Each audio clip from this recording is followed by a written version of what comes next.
All right, so here I am at the TA. Little problem. Was getting my truck inspected and everything panned out, and I actually found this. It would have been fine. I found this that I don't even know what to call this, but it looks like something in the road must have cut my sidewall. That's crazy.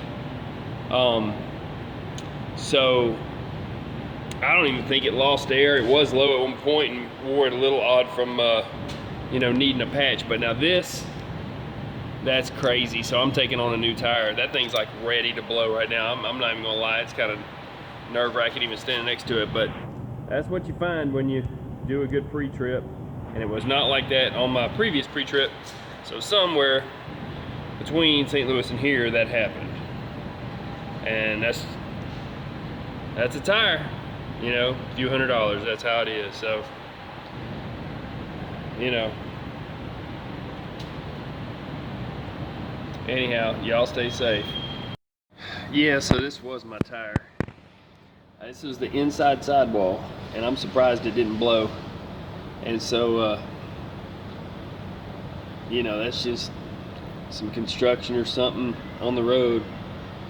That's my old Michelin, and these are my new ones. I guess I'm just supporting Michelin at this point. I like the product though, so what are you gonna do? So I'm gonna clean this one up and maybe be able to paint these in with some paint there. But this is the XDN2 275 80 22.5 low pro 22.5 if you call it that. Taking on 2 of them and roll them to the back. I don't know, $750 probably, if I'm guessing on the, I think out the door usually these are one without the discount. I think this is a $525 or $515 tire, that's what he told me. Now we get some kind of a discount, and so that's how that goes. But Mount Vernon, Illinois TA. Wow, that's an expensive habit. But yeah, I always take my, because they wear quicker on the back, I take the new ones, put them to the front, and put the old ones on the back. And I've got one that's the rolling height's different.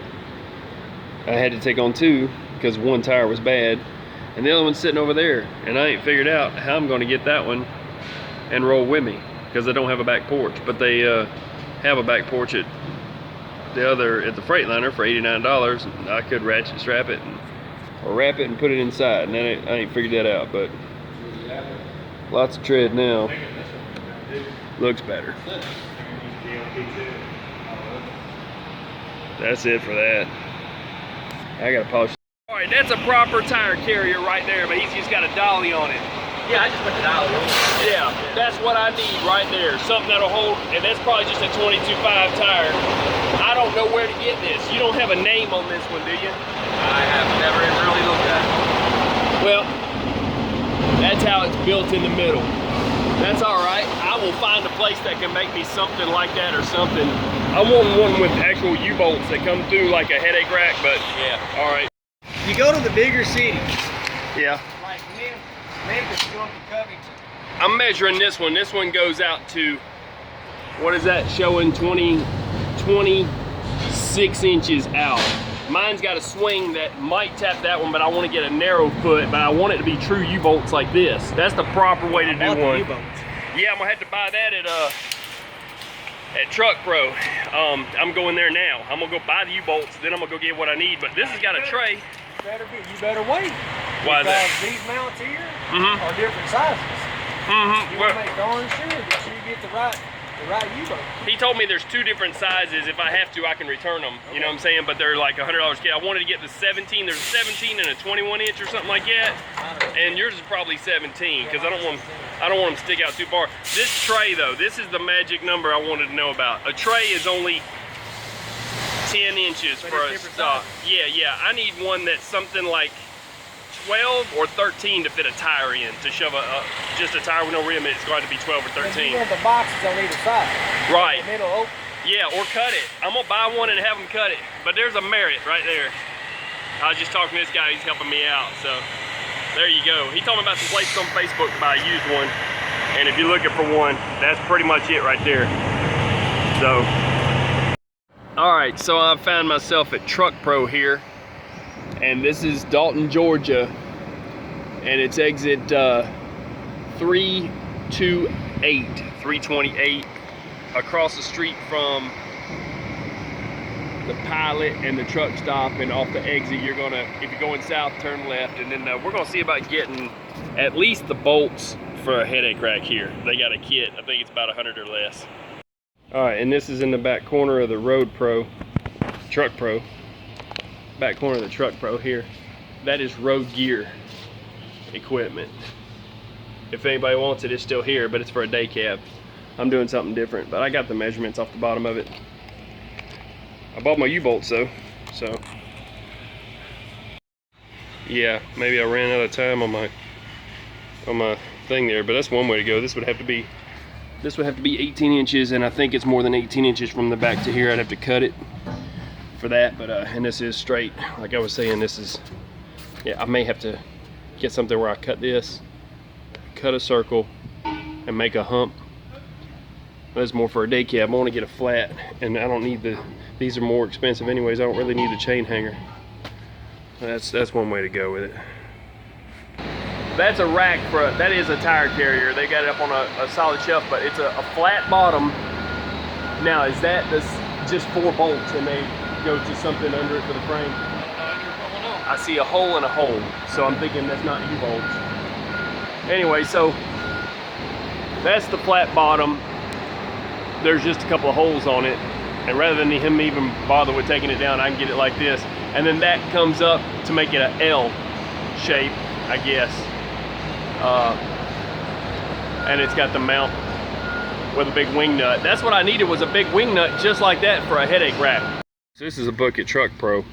This is the kind of trailer tire carrier, but for the back of the cab, this here, the number that they have, that's the one that I did the video on but didn't really show it all that well. It actually, I thought it was just a L. It makes a U, but it looks to me that wing nut maybe comes off and that flips down to make it a ramp. At the very least, it folds down somehow. But I think that comes down and you can just roll the tire up from the side of the truck. That would be handy. But that's this part number right here. 984-00115. They have that. And how much you say it was? 3 something? I'll have to look. I don't know. I didn't talk to you about it, but I'll give you a price on it. Okay. So the width is what I was concerned with. 10.75 inches. Huh. Up to 11 by 24.5. 11 by 22, so I definitely need the 24.5. I've got a 22.5, so got to take that one. And 10.75.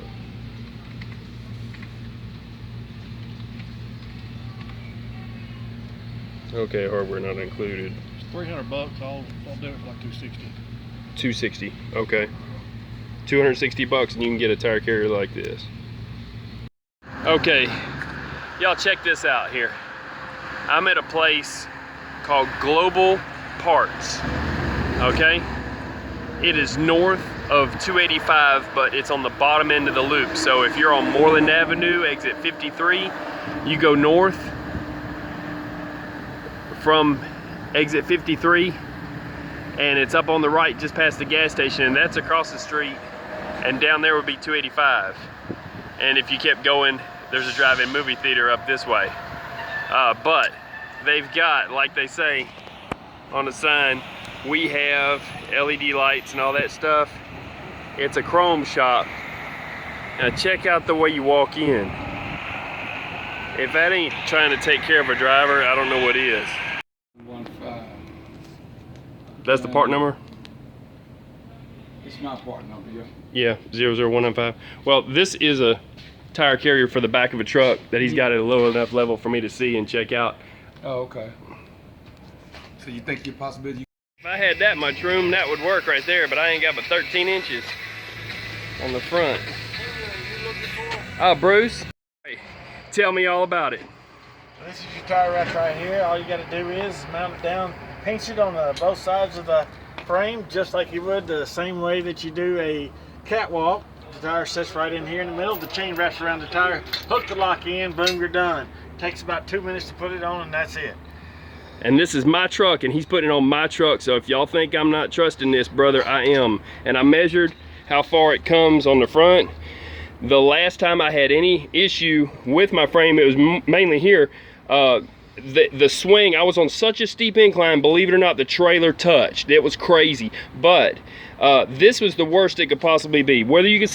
All right, so this is my mark that I cannot go further than, because it may come to here. So let's just say we're going to here. Well, I've went and made another mark way up to here, and that's way safe, and I've got plenty of room from here back. Nothing's hitting my airline. This thing does not affect anything. You can wrap this with some foam and leather if you really wanted to, but I'm going to have a tire in between here, and it'll still breathe. And I am going to move that exhaust back a bit because it's a grass burner, but the main thing is I got breathing room here. Nothing to push it up into my vents on the back up there, you know, none of my exhaust. I ain't trying to breathe that deaf stuff. I know y'all ain't. So this right here pinches in between, and I will put a mud flap. This is just some stuff that I've got that's rubber. It'll work for now to get it home. And now tell me, a ballpark price, you want to give them something? Ballpark price is going to be about 150 bucks for the tire just to set right down in here. For all you do is just take the thing and pinch it against the frame on all four corners. It takes about 2.5 minutes at the most. Yeah. Especially when you got an electric gun. And a chain. And so you got your chain lock right that here, sucker up around the tire and throw a lock in it and you're done. See, this saves me because I had a flat. It was an inside cut. And it wasn't flat, but it was gonna be. It was all bubbled out, it was bad. So I took on 2 new tires because the rolling height would have been different. Well, having said that, the problem is I've got a good tire in Mount Vernon, Illinois, sitting at the TA, and they're holding it for me. So I gotta go get it, and there you go. Then I'll have a good spare. So y'all stay safe, and I'll put his information in the description. Anybody wants to buy one, Atlanta, Georgia, just south there, come get one. That's what I had to do. Okay, so it's about to get dark here. I've got a little bit of a flashlight on it here. Just got my drill gun and my buffer out, but what I want to show is I've got in my tank, I polished up the back porch. I got a ratchet strap, and it's rated for 3,335 pounds right there is what it says on the top marker. Okay, so that's way more than you need, and I don't even really need that because it's got a chain on the top, you know. So that chain up there that came with it, I put a lock on it. I went ahead and tied another little strap and run a strap around the bottom. From the bottom of this right here, okay, you want to come out here, and the back of your trailer needs to be 24 inches or further back. Okay, that way you got way enough clearance. Okay, you can do it with less than that, but that's pretty much the working mark right there is 24 inches. And then from the back of the cab, I happen to mount mine, if I can get the tape right. From the back of the cab, it's difficult to show that bar back there, but that bar back there that goes from top to bottom looks to be about 3 inches, so that the top of it up there won't rub whenever it drops down if your airbags drop down. So 3 inches I would say is minimum. And so if you got a sliding fifth wheel, you'll be doing better than me. I'm gonna get one from Richard Kearns down there, but I've got my deck plate, you know, polished up. It's getting there. It's not completely polished, but it looks a lot better than it did. And you know, at least now there and get down the road. So there you go. That's for the ending video for that rack that holds the tire. So I like it. It works, does the job. Chain them up. That's it. Peace. Yes, Yeah. see, that's what a lot of people had to revert to. I'm doing a little video on this. I ain't got no name or nothing, but that's what a lot of people had to revert to, and it scratches the back of the truck. I'm gonna show you the rack I just put up. I got you, brother. You know, I just went through 4 weeks of trying to go get a spare tire from TA, and they're holding it for me right now. You know what I'm saying? It was about 3 weeks trying to get a rack because I knew it was gonna happen, that I was gonna need at least one tire, and it happened to be that one that had a blowout. Problem is, they've been holding it for me for 2 weeks, and so I'm like, you know, but I got a rack. So this is what people are doing though. And see, I could have got a catwalk, and I could have got a ratchet, and I would have put it, because it smooths, I probably would have put it around the frame, get one that hooks, a big wider strap. But in California, this is illegal. We're not in California, but they'll write you a ticket for not having a tire carrier. But I'm gonna show this guy what I got. Not trying to knock nobody, no company name, just showing this. This is one way, this is emergency, kind of get it back, but a company shouldn't expect you to do this or to throw it in your truck. So companies, stop asking for this, buy a tire carrier. I'm showing you where to get it. There you go.